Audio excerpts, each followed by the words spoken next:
Bonjour à toutes et à tous, j'espère que vous allez bien. Aujourd'hui, je vais vous raconter la terrible histoire d'Elisa Pilarski et c'est parti.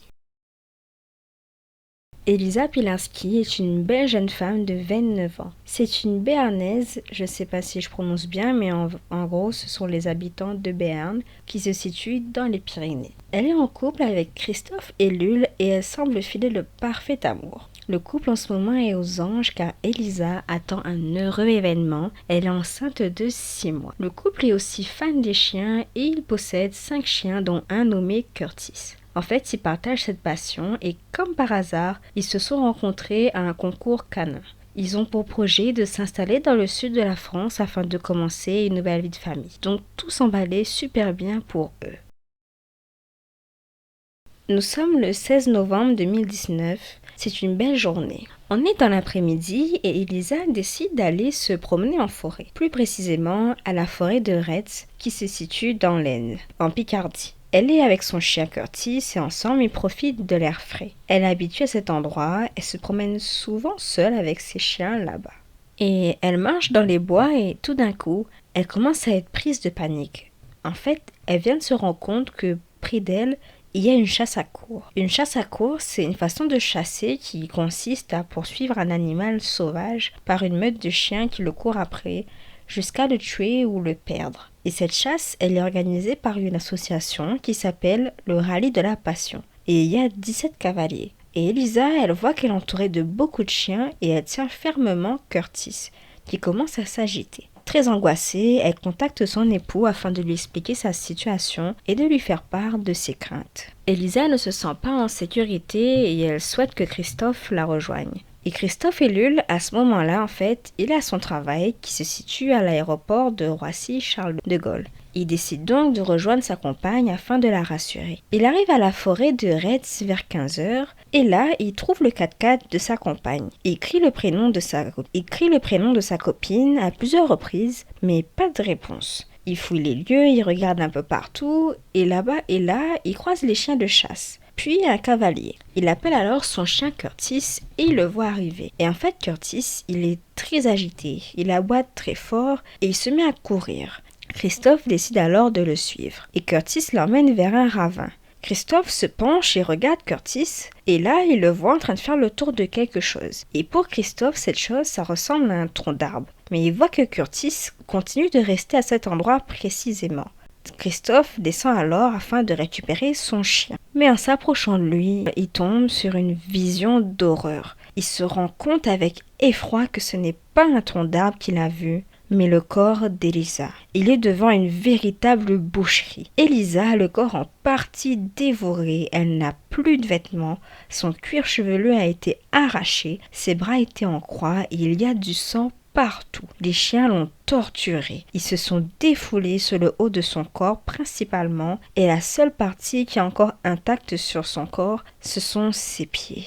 Malheureusement, comme vous l'aurez deviné, il est trop tard pour la future maman qui est décédée de façon absolument horrible.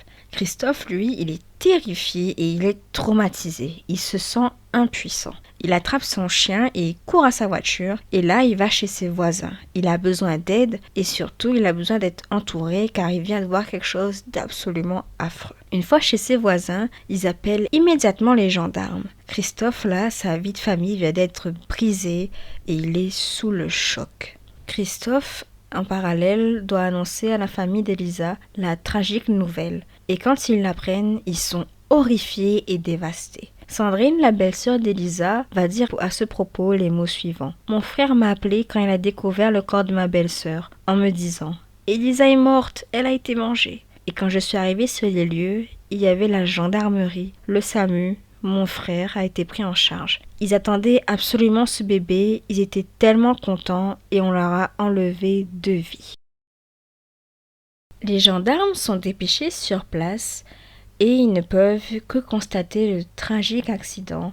C'est une vision d'horreur qu'ils ont face à eux. Je vous rappelle qu'au moment où il les a promenés Curtis, il y avait une chasse à courre à quelques centaines de mètres. Du coup, Elisa, elle était donc entourée de chiens costauds et sûrement sauvages, vu qu'ils sont entraînés pour la chasse. Si elle est tombée par terre et qu'ils lui ont sauté dessus et mordu à de nombreuses reprises et essayé de la déchiqueter, même si elle se débattait de toutes ses forces, elle avait peu de chances de s'en sortir. Les gendarmes constatent alors le corps d'Elisa et elle a de multiples morsures sur elle, et quant au chien Curtis, il a plusieurs coups de croc. Les gendarmes discutent alors avec Christophe qui leur explique la situation. Il affirme que sa compagne Elisa l'a contacté à 13h19 et elle était angoissée car elle promenait Curtis et elle était entourée de beaucoup de chiens. Il a dit les mots suivants à ce propos. Elle m'a envoyé un message en m'expliquant ce qui se passait, en me disant qu'elle était inquiète et qu'il y avait beaucoup de chiens et qu'elle tenait Curtis. Puis elle m'a appelé en hurlant que les chiens l'ont attaquée et qu'elle se débattait. Puis il a expliqué comment il a trouvé les restes de sa femme en disant les mots suivants. Le ventre de ma femme était à découvert. Elle a été déshabillée entièrement, elle était dévorée de partout. Mais il affirme aux gendarmes que si Elisa est morte, c'est à cause des chiens de la chasse à courre qui l'ont attaquée et brutalisée. Pour lui, il n'y a pas de doute possible, c'est de leur faute si elle est décédée. Une tension s'installe alors entre Christophe et les chasseurs de la chasse à courre qui clament leur innocence. La dépouille d'Elisa est emmenée pour une autopsie afin d'essayer de mieux comprendre ce qui lui est arrivé. Selon le médecin légiste, la jeune femme est décédée entre 13h et 13h30 d'une hémorragie consécutive à plusieurs morsures aux membres supérieurs et inférieurs ainsi qu'à la tête. Une enquête débute alors et les policiers doivent se pencher sur Curtis ainsi que les chiens de la chasse à courre. Le dilemme est de savoir lequel d'entre eux a provoqué la mort d'Elisa. Les gendarmes se penchent dans un premier temps sur la chasse à courre qui avait lieu en même temps que la promenade d'Elisa. Les chasseurs expliquent que ce qui est arrivé à la jeune femme est vraiment tragique et que même s'ils sont peinés, ils crient haut et fort leur innocence. Ils affirment que leurs chiens sont incapables de faire une telle atrocité. Selon eux, leurs chiens sont dressés, contrôlés et aucun d'entre eux n'a attaqué un être humain jusqu'à présent. Ils insistent sur le fait qu'ils n'ont jamais eu de soucis de ce genre avec leurs chiens. Alors, sans preuve qu'ils aient déjà attaqué qui que ce soit, il est difficile d'accuser les chiens de chasse. Des prélèvements ADN sont faits sur les 62 chiens qui ont participé à la chasse et qui auraient pu causer la mort d'Elisa afin de voir si l'on retrouve leur ADN sur son corps. Les policiers espèrent que les résultats d'ADN pourront déterminer les responsables. La salive des 5 chiens du couple a aussi été prélevée afin de ne laisser aucun doute. Les gendarmes se penchent désormais sur Curtis, le chien du compagnon d'Elisa. Pourtant Curtis, il est habitué à Elisa. Elle est souvent avec des gros chiens et n'a jamais eu de soucis et ils sont souvent ensemble. Ils sont très complices et jouent beaucoup avec. Et en se penchant sur Curtis, les gendarmes vont découvrir plusieurs éléments plutôt négatifs et incriminants contre le chien. Alors déjà, les gendarmes découvrent que Curtis est une race de chien interdite en France. Alors je vous explique. Curtis est présenté par son maître aux policiers comme un croisement d'un patterdale avec un lévrier whippet. Mais il s'avère en réalité que le chien est un pitbull. Il a été importé illégalement depuis les Pays-Bas et n'est pas déclaré. Déjà cette information, elle n'enchante pas les policiers. Puis les gendarmes vont se renseigner sur Curtis. Ils vont apprendre que Curtis était entraîné au mordant pour des concours interdits en France. Cette affaire devient alors très médiatisée et beaucoup ont leur opinion sur la mort d'Elisa. Certains pensent que c'est Curtis qui a attaqué sa maîtresse et d'autres pensent que ce sont les chiens de chasse qui se sont pris à elle. L'affaire d'Elisa Pilarski passionne les médias. Christophe, lui, reste sur ses positions.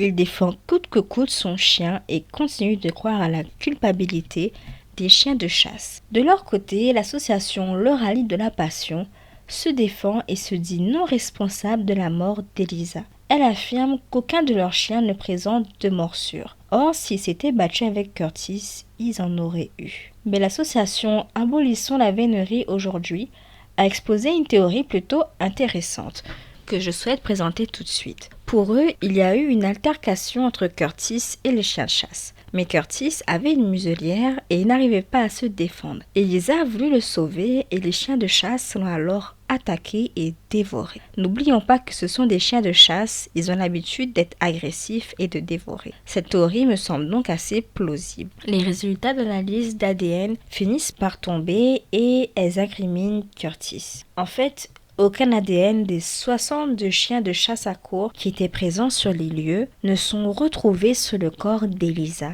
Et autre fait important, l'écart entre les crocs supérieurs et inférieurs des chiens de meute est au minimum de 4,4 cm. Or, selon les résultats de l'autopsie de la jeune femme, aucune des lésions constatées sur son corps ne dépasse 3,6 cm.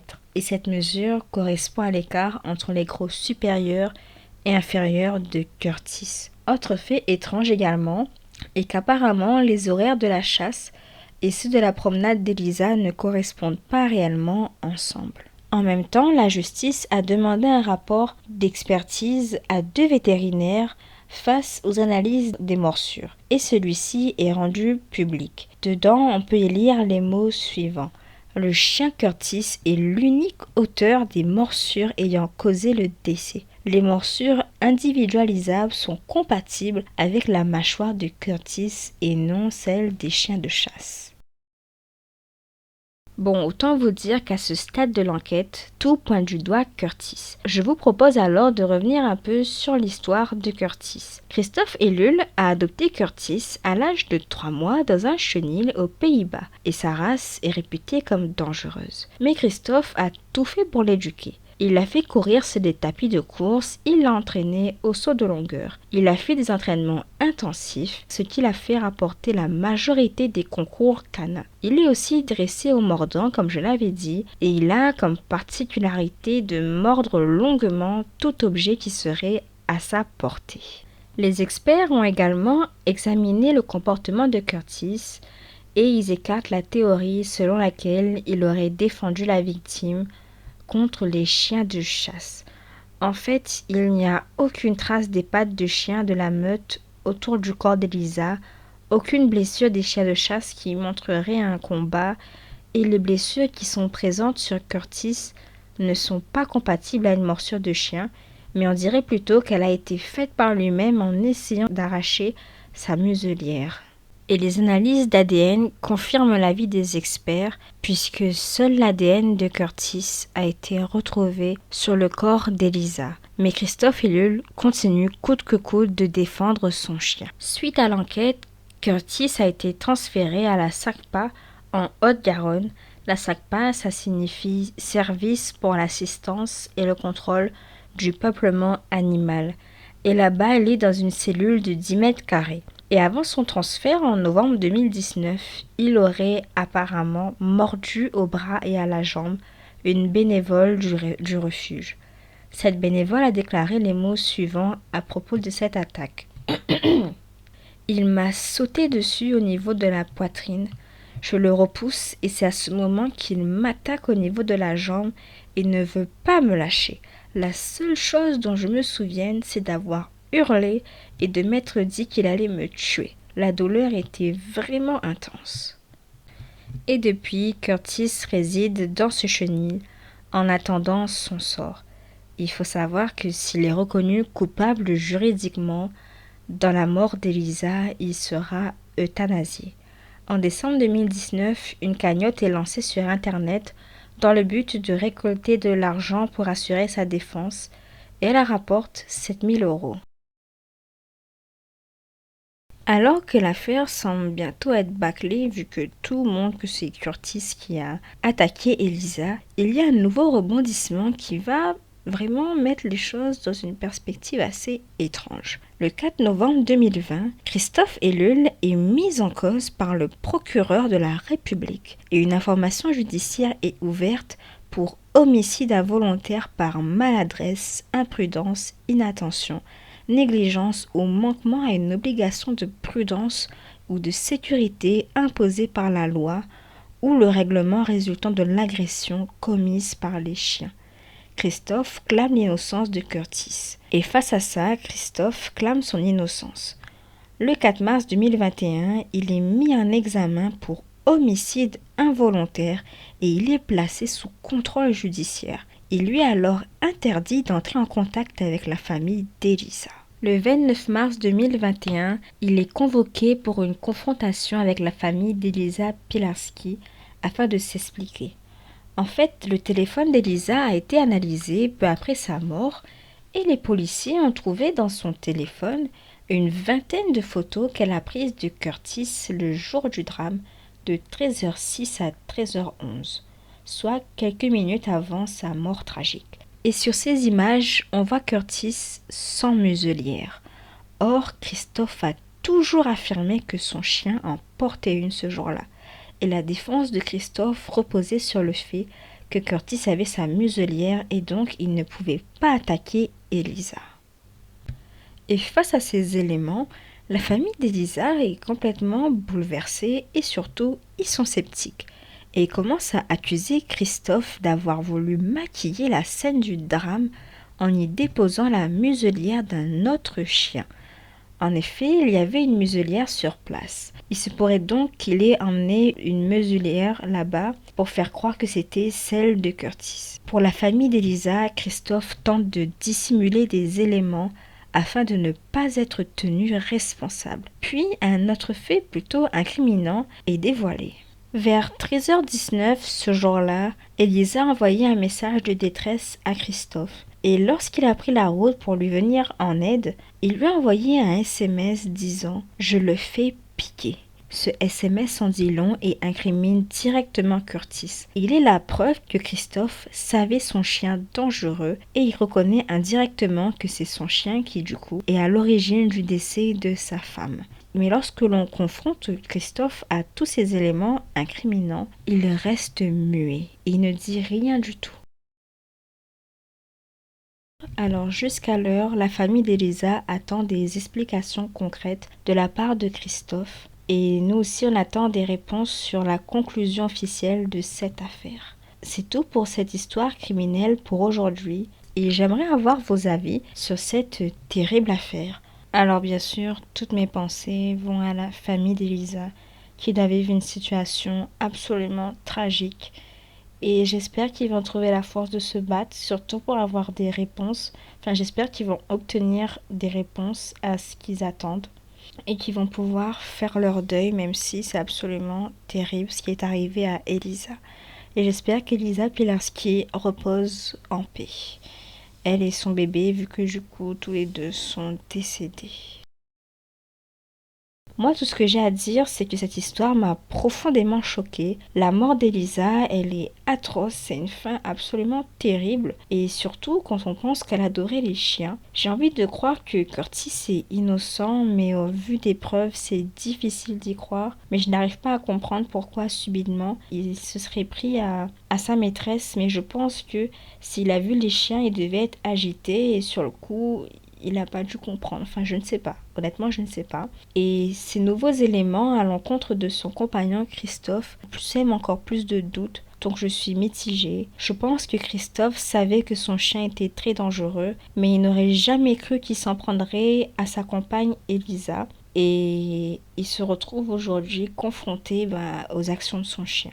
Et ce que je trouve vraiment bizarre aussi, c'est pourquoi est-ce qu'il aurait emmené une muselière sur les lieux du crime. Ça veut dire qu'il tentait vraiment de tout faire pour sauver son chien en fait, mais c'est quand même assez étrange tout ça.